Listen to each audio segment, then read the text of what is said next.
Brought to you by My 11 Circle. Play with champions. Download the app now. Rahul, cricket में हार जीत तो होती रहती है और हम गेम से सीखते हैं, लेकिन ये जो क्लास मिला है बहुत ज़्यादा फी देनी पड़ी है। कोच के हैसियत से क्या कहोगे, क्योंकि इतना कंट्रोल था और बाद में मैच हाथ से निकल गया। ज़रूर कहूँगा कि 3 दिन तो हमने गेम को कंट्रोल किया, पर कल शायद थोड़ा हम लोगों ने इतनी अच्छी बैटिंग नहीं की और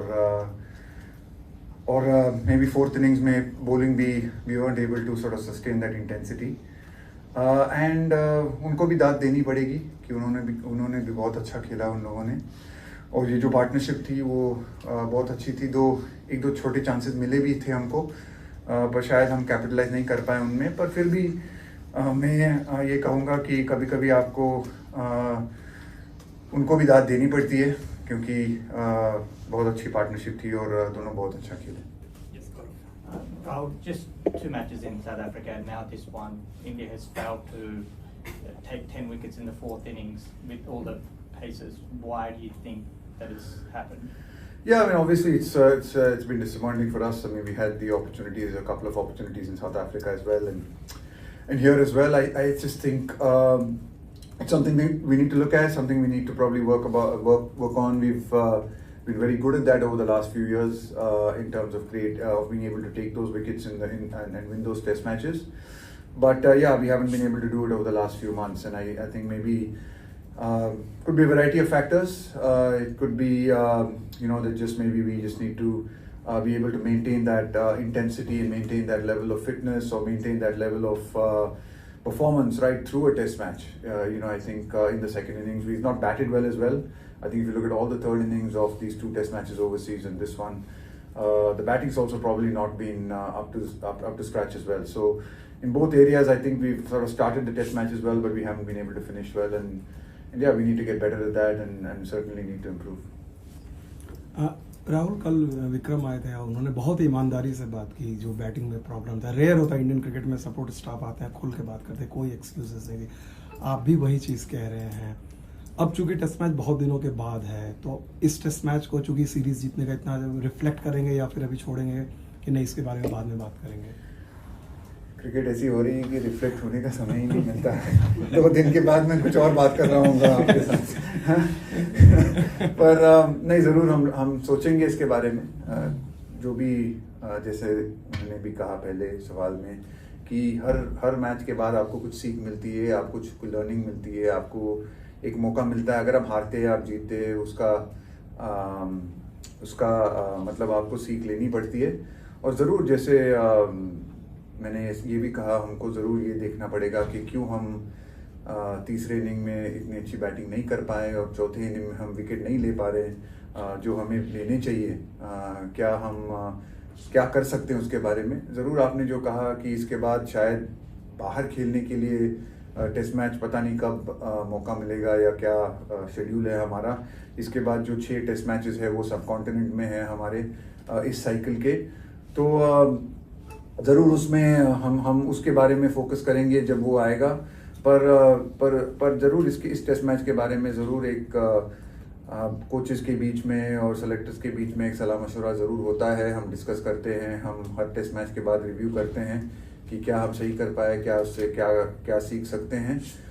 तो इस मैच में भी होगा, और होपफुली आगे जाके जब आगे बाहर जाने का मौका मिलेगा, जो यहाँ पे जो गलतियाँ हुई हैं या हमको सुधार करनी पड़ेगी, वो हम पूरी कोशिश करेंगे करने के लिए। इंग्लैंड ने आपको लगता है कि एक बड़ा मैसेज दिया, बस इसी का फॉलो अप है। Rahul, did you miss any spinner considering the nature of the wicket of the 4th innings, or do you think that Shardul was not properly used? No, I don't think he was not properly used. I think you can always look at in hindsight you can always look at things and look at the combinations of your team. But I think Shardul's done a good job for us in these games. It's always not easy to leave someone like Ash out in a test match. But having said that, I think when we looked at the wicket on the first day, it had a pretty good even covering of grass, and we felt there was enough in it for the fast bowlers. And I think even going into the last day, the wicket hasn't really spun, whether it's for Jack Leach or whether it's for Dravid Jadeja who bowled through the test match. I think, if anything, I think because maybe the weather played a part over the first 3 days and it was sort of quite, there wasn't long phases of sun. The wicket didn't break up as much as probably we might have expected it to, or didn't spin as much as we expected it to. So, having said that and keeping that in mind, I don't think we, I mean, it's easy to look back on the 50 and say, hey, it would be nice to have had a second spinner in the fourth innings. But again, it didn't really turn enough to maybe justify that. I think you have to accept the fact that they probably played really well, and we could have bowled better and probably hit some areas a little bit better in that fourth innings.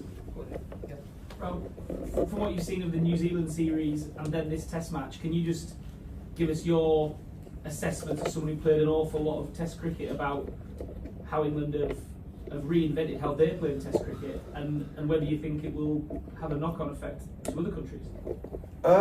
Look, I mean, I think they played really well. I must admit, I didn't get to watch a lot of the series against New Zealand. I saw bits and parts of it, and we saw parts of it when we were doing our planning and our preparation. But they played really well. I think to chase down the kind of scores that they have in all the 4 Test matches has been exceptional, and it's been thanks to some exceptional batting. I think they've got a couple of their batsmen who are probably in the best form of their lives and playing some exceptional cricket, and I think that partnership was truly special. I mean, it's not easy. Someone can come out and put in 300 runs in a fourth innings of a Test match against any opposition for that matter. And I think they've played well, and yeah, I think they are playing really good cricket at the moment, and hats off to them. Yeah, or there. Yeah, Rahul, just coming, last year you're 2-1 up, playing really well, then you have to come back and then just play a one-off game, with only sort of one, modest warm-up match. I mean, just how hard is that? Look, I don't want to make excuses. I think it's not. I don't want to make excuses about it. Obviously, the team. I wasn't part of the team then. India was on a roll at that stage. England were probably in a slightly different situation at that point of time. When that series was on, they've come here at the back of 3 consecutive wins against New Zealand. We've had a long gap in between Test cricket, but no excuses. They played well over the 5 days. We had our opportunities. We played well in the first 3 days. We couldn't maintain that, and that's why Test cricket's hard, and that's why Test cricket means that you've got to be able to, you've got to keep putting those performances right through the 5 days. We were not able to do that, and they did that better than us, and they deserve to win this Test match. Final 3 questions. Yes. Rahul भाई, कहाँ लगता है कि आपके हिसाब से game में slip up हो, जो कल का जो कोलैप्स था, जो लास्ट में 3-4 विकेट जो गिरे वो, या फिर हम 100 ऑड फॉर 3 के बाद से हम उनको फिर बॉल आउट नहीं कर पाए वहाँ, फिर टारगेट हमारे पास काफी अच्छा था 378 का? बहुत सारी ऐसी फेजेस थी। हम पहले दिन में भी हमने अच्छा फाइट बैक किया। वो लोग फर्स्ट इनिंग्स में भी वो 89 for 5 थे, वहाँ से भी उन्होंने 280 बनाए। बहुत मतलब टेस्ट मैच बहुत इंटरेस्टिंग रहा, बहुत उतार चढ़ाव रहा। पहले वो आगे थे 98 for 5, ऋषभ पंत और रविंद्र जडेजा ने बहुत अच्छा खेला हमारे लिए, हमको 400 तक ले जाने के लिए फर्स्ट इनिंग्स में। वो काफ़ी मतलब अच्छा स्कोर रहा उस विकेट पे जो हमको बैटिंग दी गई थी। फिर उसके बाद उन्होंने हमने अच्छा बॉलिंग की, फिर उन्होंने फाइट बैक। तो बहुत उतार चढ़ाव हुए इस टेस्ट मैच में तीसरे दिन तक, और तीसरे दिन में मेरे को लगा हम तो काफ़ी थोड़े आगे थे। पर उसके बाद जैसे आपने कहा था, शायद वो जो 7 विकेट हम 90 रन पे हम लोगों ने वो हारे, और फिर उसके बाद फिर भी हम कहेंगे अगर टेस्ट मैच शुरू होता था और हमको किसी ने कहा होता कि आपको 360 डिफेंड करने हैं चौथे दिन में, तो हम लेते थे उसको, पर उसके बाद भी उन्होंने अच्छा खेला, और शायद हम थोड़ी अच्छी बॉलिंग भी कर सकते थे। तो किसी को मैं मतलब बॉलर या बैट्समैन को मैं ब्लेम नहीं करना चाहता। ओवरऑल मैं कह सकता हूँ कि इस टेस्ट मैच में हम आगे भी थे, कुछ समय में पीछे भी थे, फाइट बैक भी अच्छा किया हम लोगों ने, पर कुछ ऐसे एंड वक्त पे जो मौके थे उन्होंने ज़्यादा अच्छा खेला हमसे, और स्पेशली ये 4th इनिंग में बहुत अच्छी बैटिंग की उन्होंने। Do you have a question? Rahul, एक चर्चा बड़ी चल रही है टेस्ट मैच के दौरान में कुछ महीने पहले से, बेस बॉल उसके बारे में सुना है आपने? आपको कई लोगों को लग रहा है कि इससे पूरी क्रिकेट बदल जाएगी from coach point of view. Base ball के बारे में क्या है? मेरे को पता नहीं है क्या है, बट मुझे भी ज्यादा पता नहीं, पर मैं ये जरूर ये कहूंगा कि जो उन्होंने क्रिकेट खेली है लास्ट 4 टेस्ट मैचेस में, वो जरूर मैं कहूंगा कि बहुत अच्छी क्रिकेट खेली है। चेज करना स्पेशली इस कंट्री में 4th इनिंग में इतने सारे चेजेस नहीं होते जो उन्होंने किया है, और बहुत अच्छा खेल रहे हैं। ऑब्वियसली जो भी आप ब्रांड ऑफ क्रिकेट खेलना चाहते हैं या आप खेलते हैं, वो बहुत उस पर वो बहुत डिपेंड करता है आपके प्लेयर्स के ऊपर और उनके फॉर्म के ऊपर। जब आपके प्लेयर्स अच्छा कर रहे हैं और अच्छे फॉर्म में हैं तो आप बहुत पॉजिटिव खेल सकते हैं, आप गेम को आगे लेके जा सकते हैं। जैसे हमने भी दिखाया जब ऋषभ पंत और रविंद्र जडेजा अच्छा खेल रहे थे उस इनिंग्स में, हमने भी काफ़ी अच्छा पॉजिटिव क्रिकेट खेला था। और हम मेरे ख्याल से हमारी भी जो टीम है वो काफ़ी पॉजिटिव ही क्रिकेट खेलती है। हम विकेट्स के लिए जाते हैं, हम 5 बॉलर से खेलते हैं। हम ऑब्वियसली हमारी टीम में अलग अलग तरीके के प्लेयर होते हैं ऐसे, और हर टीम में ऐसे होगा। पर जब आपके 2 पॉजिटिव प्लेयर या अटैकिंग प्लेयर अगर वो अच्छे फॉर्म में हैं और वो इतनी बड़ी पारी खेल सकते हैं, तो ज़रूर अगर वो 3-4 टेस्ट मैचेस में कंटिन्यूस होता है तो ज़रूर मतलब बहुत अच्छा दिखता है, और क्रिकेट के लिए भी अच्छा है और ऑब्वियसली उनके लिए बहुत अच्छा है। राहुल, ऋषभ पंत के बारे में क्या कहोगे? आपने उनको 5 नंबर पे एक बैटिंग के लिए भेजा और एक बढ़िया नॉक के बाद एक अच्छा नॉक, लगातार 2 इनिंग खेलना, तो का अंबा पिक तो है। नहीं, मैं ज़रूर कहूँगा कि ऋषभ पंत, ये जो मैं दूसरा टेस्ट मैच कहूँगा, केप टाउन में भी जो सेकंड इनिंग में उनका जो 100 था वो बहुत मतलब उस कंडीशंस में ब्रिलियंट 100 था। वो बहुत अच्छा खेल रहे हैं टेस्ट क्रिकेट में। जो उनकी जो ज़रूर वो बीच में सब लोगों को थोड़ा हार्ट रेट ऊपर करवा देते हैं कई कुछ शॉट्स खेल के, बट हम थोड़े उसकी अभी आदत हो गई है हमको, और हम एक्सेप्ट करते हैं कि कभी कभी वो शायद कुछ ऐसे शॉट्स खेलेंगे शायद जो हमको लगेगा कि वो नहीं खेल पाएंगे। खेलना चाहिए उन्हें, पर उसको हमको थोड़ा उसको